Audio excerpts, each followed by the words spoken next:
Welcome to the Firm's Growth Club Summit. We are so happy to have you here, and I hope that you've already gone to many sessions and gotten so much information. And I tell you what, you've got another good session right here. You are in the session of how late payments stifle business growth. And of course, what to do about it. So you're in the right place. If you're here right now, I just got a bit of housekeeping that I want to talk to you about. We've got over 1,000 people registered and so many people jumping on and listening.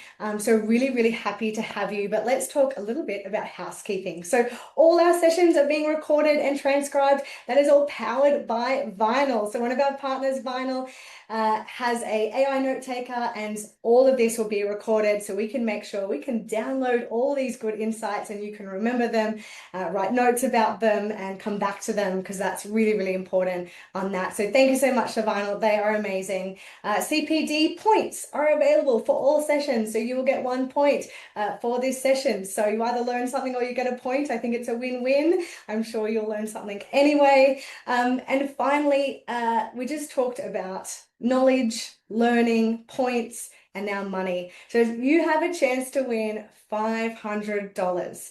We need you to share your best moments on social. So you need to tag the firm on LinkedIn and use the hashtag Growth Club. We'll also take Facebook if that's your preferred. But put them onto social. You'll go into the draw to win 500. Tell us what your experiences were, what you're learning, who you loved, what you got from it. Give everyone a little bit of love along the way, and you can earn some money for it, which is always a win. And finally, I just want to say a big thank you to all of our partners who are supporting us for this. So the Growth Club Summit is powered by not only but Intuit. Thank you so much, Intuit, for backing this, for making this happen.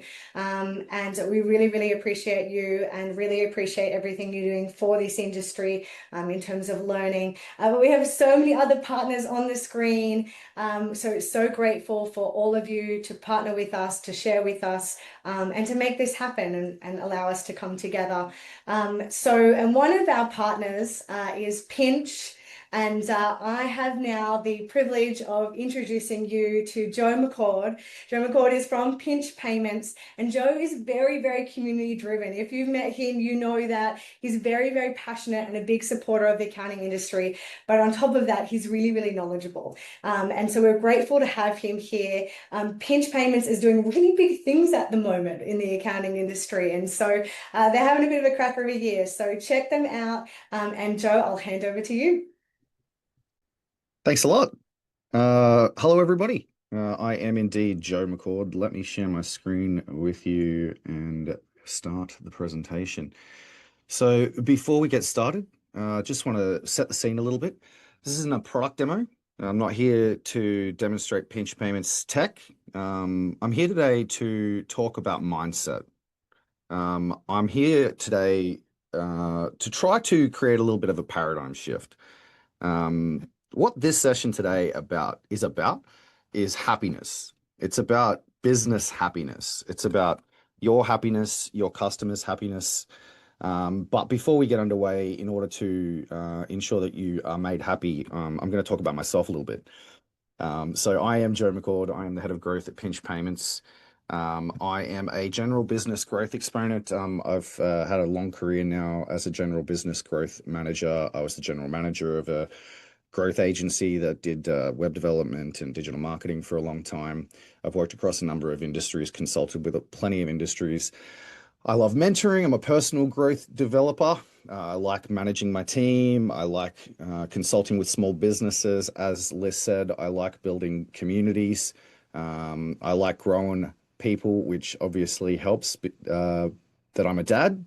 So it suits me down to the ground. And unfortunately, the only thing in my life that brings me despair is that I am a West Tigers fanatic. If you know about West Tigers, you know what I mean. Add me on LinkedIn if you want. I am very active there. Scan the QR code or search me up. Let's talk about payments. The painful, paradoxical part of a business that is unprioritized too often. Why gamble with your payments? Now, Pinch onboards roughly 40 or so small businesses a month at this present time. We've got a few thousand small businesses. We ticked over 5,000 signups a few months back. And we see this time and time again that invoice a customer after you do the work, let them pay you when they feel like it, model of operation. Uh, it's still happening. It's common. It's probably the most common way to receive payment in the service industry, and it's risky, and there's no reason for it. And I'm here today to kind of break down a lot of the incorrect beliefs people have around their business and around the way that their business needs to be, around their payers' beliefs, um, to help you not only unblock that for yourself, but also have better conversations with your customers as growth advisors, as accountants, and as about business consultants.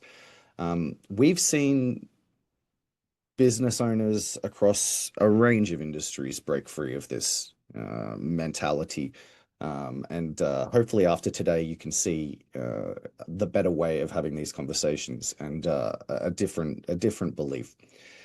So let's talk about some obvious stuff and some not so obvious stuff.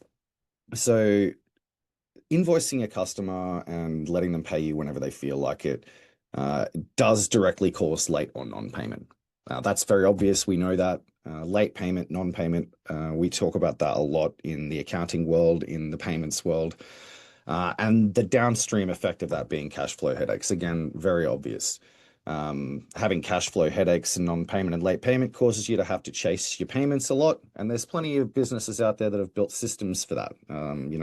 Xero have functionality for that. All the accounting platforms have functionality for that. But there are also, entire businesses that have been built to help you automate the chasing. Obviously, you have to reconcile payment when you invoice that way. But I want to talk a little bit too today about the emotional tax that it causes, especially on new business owners. The emotional costs of non-payment, I don't think it gets talked about enough. And I want to elaborate a little bit here for a minute. So I mentioned their imposter syndrome amplification. When you are just starting out and you've got your first couple of customers on, and you're kind of just trying to, test the waters and figure out whether your business has legs, whether you have value as a service practitioner or as a business owner, not getting paid on time or not getting paid that invoice, it does some pretty funny stuff. It makes you start to think maybe I'm not worth being paid on time. Maybe I'm pricing incorrectly.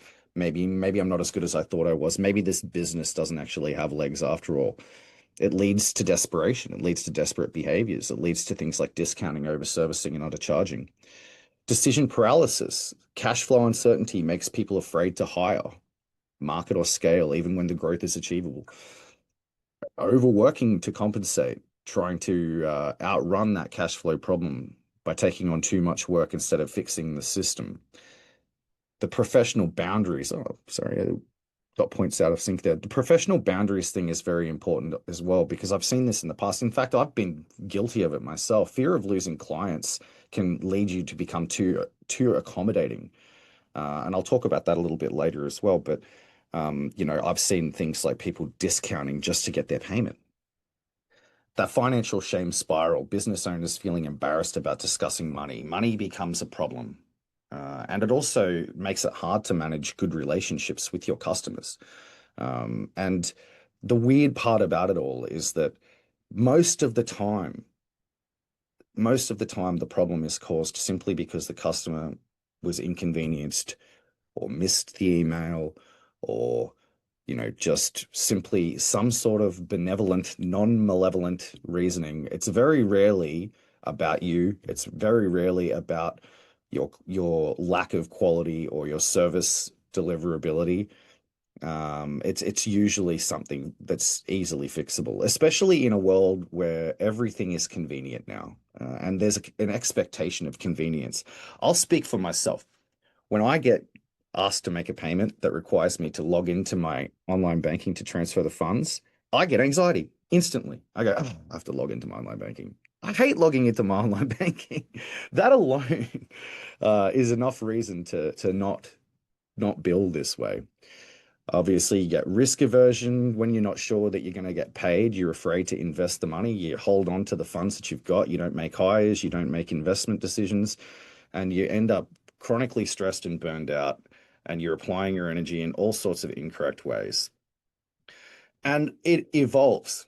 So when you're a new business owner, the emotional tax is the big issue, right? That's the big problem. But if you get through that period of time, uh, you end up building resilience to inefficiency. You end up basically creating a model that gets you to the next stage with cash flow gaps, and that leads to payroll stress once you've got your first employees, and the cash flow gaps.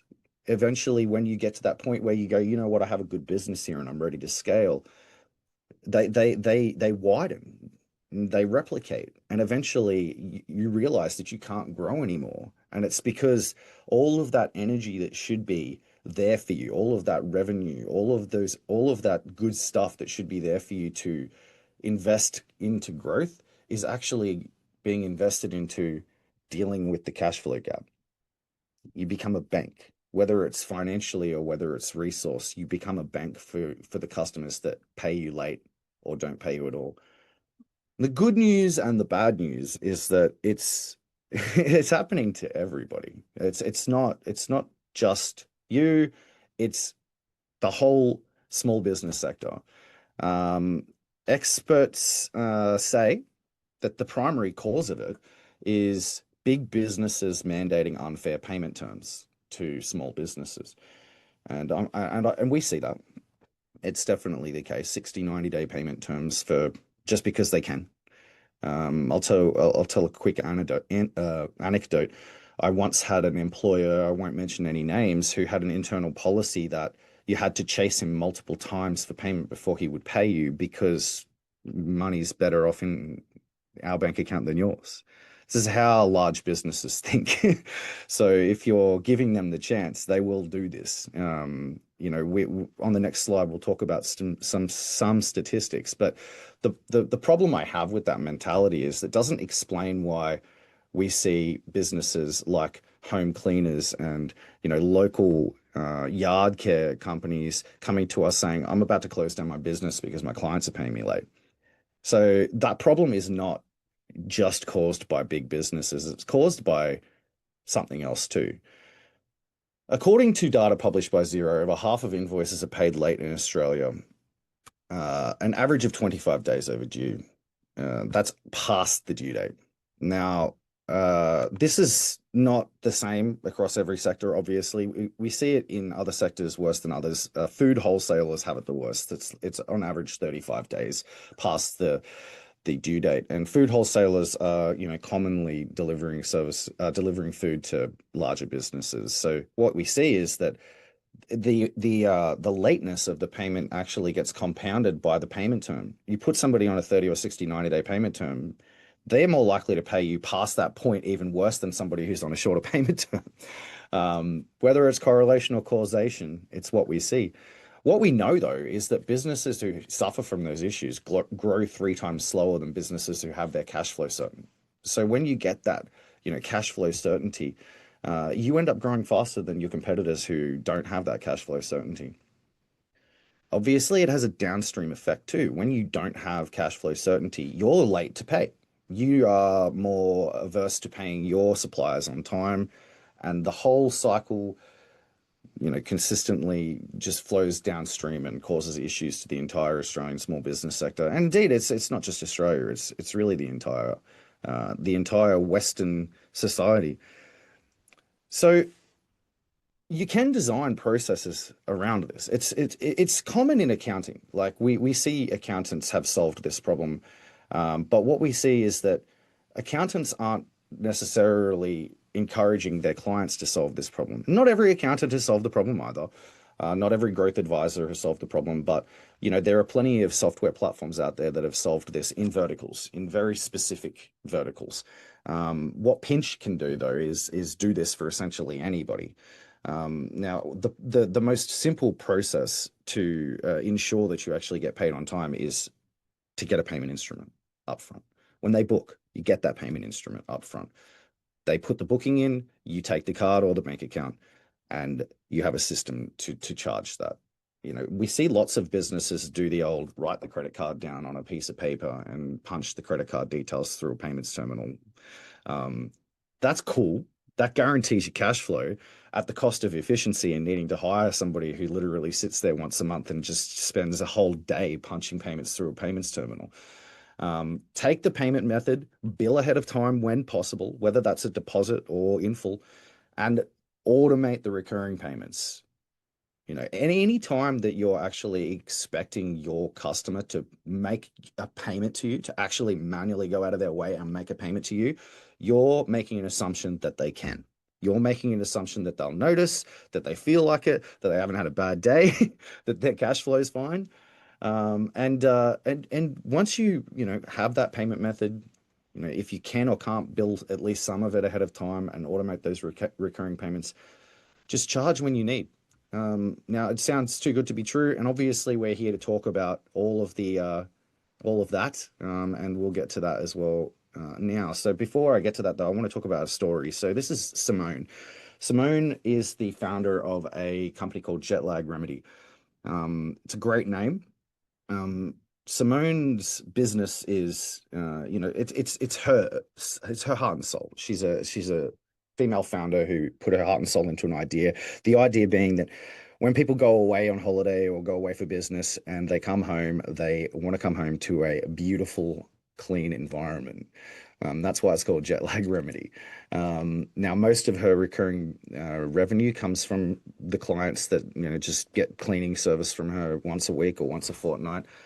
So Jet Lag Remedy is a bit of a marketing angle to what is essentially a relatively normal kind of home services business.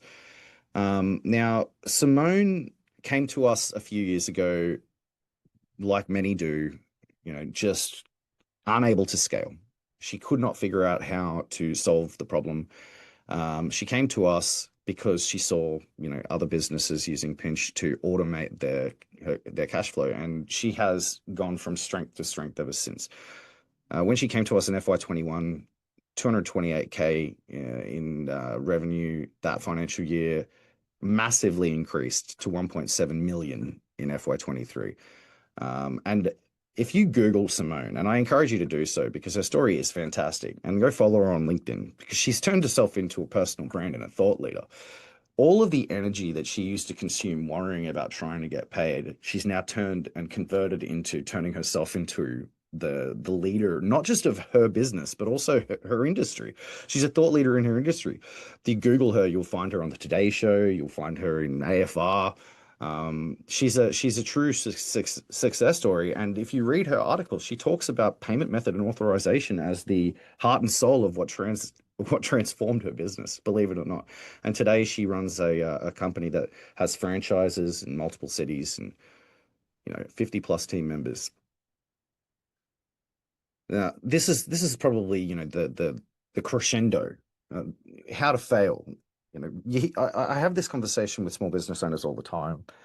So obviously, I've learned how to how to objection handle. But these are the main objections that we hear about adopting payment pre-authorization. My clients won't go for it. It's not suitable for us, right? And I honestly, I'm yet to encounter a business who I don't think I have been able to come up with a persuasive argument for how it actually is for you. We've seen businesses put Woolworths on pre-auth.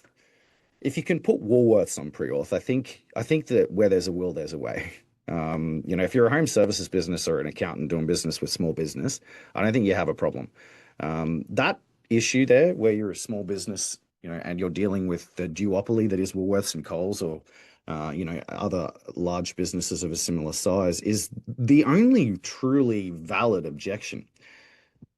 And this is why I talk to small business owners a lot when they're just starting out, friends, colleagues who are going on their own. And I say one of the things that you can do to prevent yourself a lot of long-term pain is to manage your initial clientele really effectively. Make sure you're only doing work for businesses that are small, that have values alignment with you, that understand relationships value. Don't go out there and win that massive contract. Don't make yourself attached to the large business that you're going to end up being, essentially beholden to. It'll end up making you not want to run your business anymore. It'll make you want to sell it. It'll make you want to get rid of it. It'll turn you away. It'll turn you back to the workforce. But once you get to a certain size, it's still achievable because ultimately what all you're doing is saying, please don't pay me past 60 days. Please don't pay me past 90 days. You're not actually asking to pay them quicker than they promised to pay you. It's a backup plan. They can still use whatever internal system that they want to pay you. You're just saying, this is how I stop you from paying me past 90 days. And you know that, as I said before, they pay you late if they can, even if they have the payment terms. My clients mostly pay on time, so it's not a big deal. As we discussed before, these small cash flow gaps scale. If you're a small business and you've got a couple of happy clients and you're not actually trying to grow, and this guy pays you a month late, it's maybe that's where, it's fine, right? It's totally fine. Automating everything is still going to give you some ease. It's going to mean you're not having to do auto reconciliation. It's going to make your business a little bit less anxious. So it's still good, but that's really the only time where it's like, maybe you've got a point. But if you're actually trying to grow your company, that stuff, it scales. And payer behavior is unreliable. So if you've got a customer who's paying you on time now, that does not mean that they're going to pay. What happens if situation changes? They have a perilous month or quarter. They hire a new employee who just does things differently. You can't rely on it. So your current situation, you can't use that as an indicator of the future. Also, I want to take the time to talk about surcharging. So surcharging is a very hot topic in Australia. The RBA is talking about it with the Reserve Bank, and I won't go into too many details about what my predictions are for that. Feel free to shoot me a LinkedIn message, and we can have a chat about that if you're interested. But what we see, obviously, we're trying to push people towards driving automation, pre-authorization. And what we see is this, I want to pass the fees on. I don't want to incur any additional costs. And that's contradictory. The benefits of ensuring your payments are going to be made, the benefits of cash flow certainty outweigh the costs of the processing fees almost always. And we're not very expensive anyway. If you crunch the numbers and you can't talk to us, and we could potentially look at, modifying it. We're not here to nickel and dime people. As long as it's fair, it's fair. Modify your pricing if you need to. Do an annual review and incorporate the surcharging cost into your fee. But don't disincentivize your customer by on charging. And Pinch only charges the processing fees. So for a small business, it's a pay to win. It's a pay as you go product. Now, there are plenty of debtor management platforms out there. Invoice financing is a whole industry, debt collection automation, the debt collection industry. It's all curative. The problem's already happened. The trauma is already there. You've already built the resilience to it. It's already a problem. Prevention is better than cure. I know it's a hackneyed phrase, but it's true. Capture the payment method up front. Automate the recurring payments.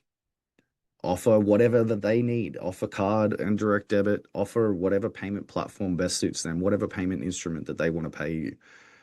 And get that seamless reconciliation. In the service industry, this is the workflow that provides the most automation. So basically, the idea of it is get the instrument when you get the agreement. That's when they're at the highest point of interest. When they're, yes, let's go ahead. That's when to ask for the payment instrument, not after you've delivered the first month of service, because after the first month of service, you're still trying to figure out how to add value. Get it at the point where they sign the contract. With Pinch and Anachi, you can do that. With other systems that everybody knows about, you can do that. Do it, but also make sure that you're referring your customers to do it as well. It's not just something for professional services. Food wholesalers can do it. Home services can do it. We've got schools. We've got so many different types of businesses using Pinch this way.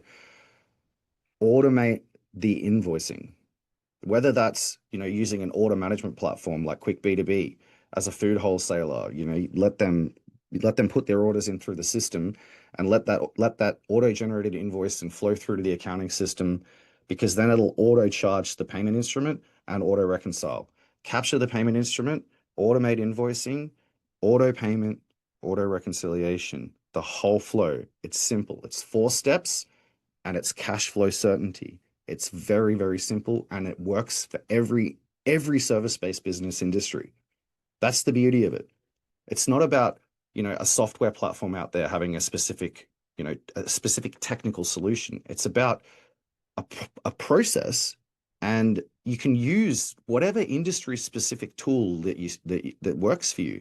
At Pinch, we've got pool shops using Pool Tracker and Buffer Zone. We've got food wholesalers using Upstock, Sin7 Core, you name it. It doesn't matter. XPM, whatever it is, as long as the invoice can flow into the accounting system, it can auto debit.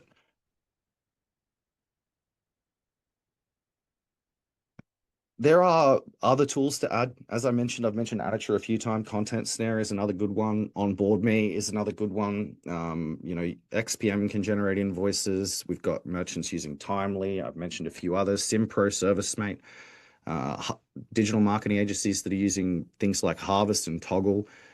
Paid Nice, who are fantastic guys, have an integration with Pinch as well, that do things like late payments automation, on-time discounting, statement. They even have AI auto voice recording, for chasing invoices. Now, this is the part where, everybody's now problem aware, knows that there's a technical solution. It's like, now what? Imagine you are consulting with a business that has $250,000 worth of outstanding invoices, that 300 clients being serviced. It's easier said than done. How do we go back and actually change all of their behavior? Well, it's about simplifying the problem. And this is what we consult and what we suggest to people is stop growing the pain first and foremost, right? Start with changing your onboarding. Start with the next customer. Don't start by looking at the pain in the rearview mirror. Because if you have, reliance on unstable cash flow, reliance on unreliable customers, the easiest path out of that is to offset that with reliable cash flow, reliable customers. The next customer that you onboard, put them through what I just described. Get the payment authorization up front. Don't worry about the past. Slow growth is better than no growth. Slow change is better than no change.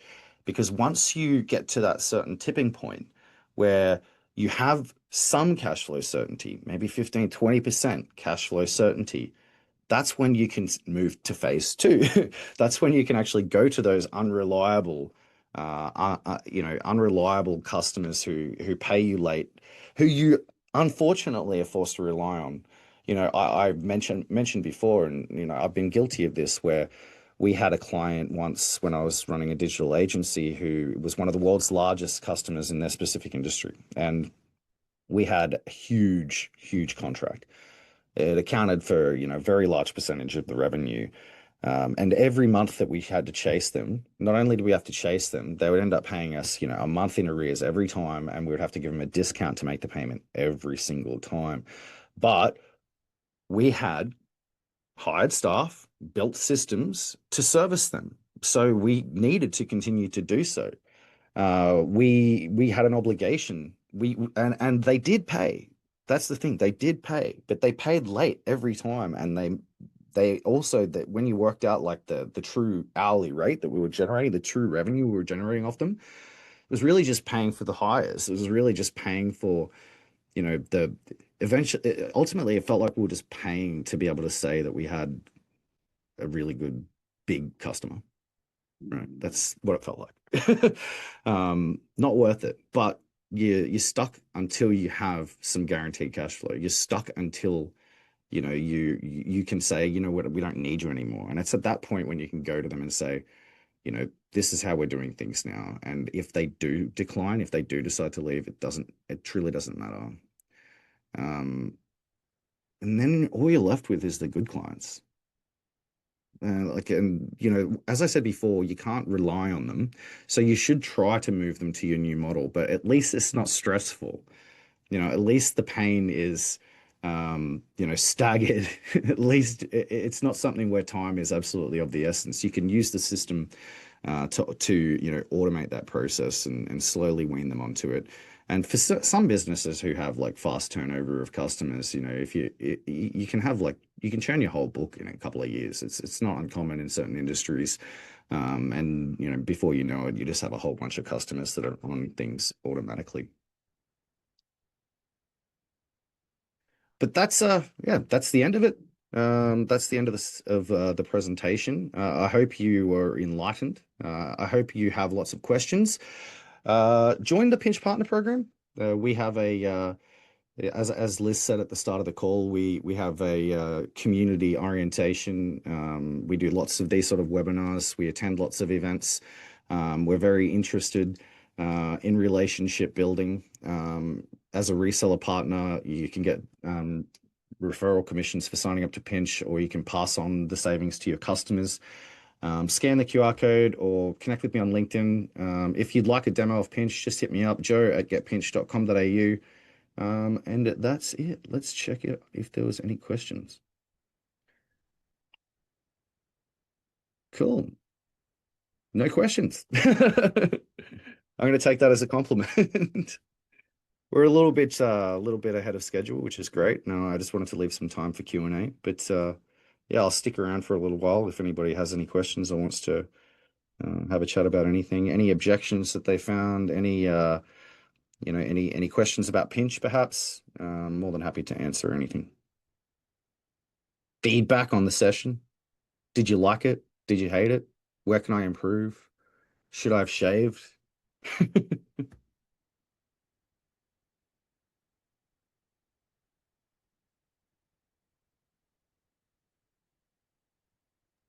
Thanks, Thanks so Joe. much. Appreciate it. Cheers.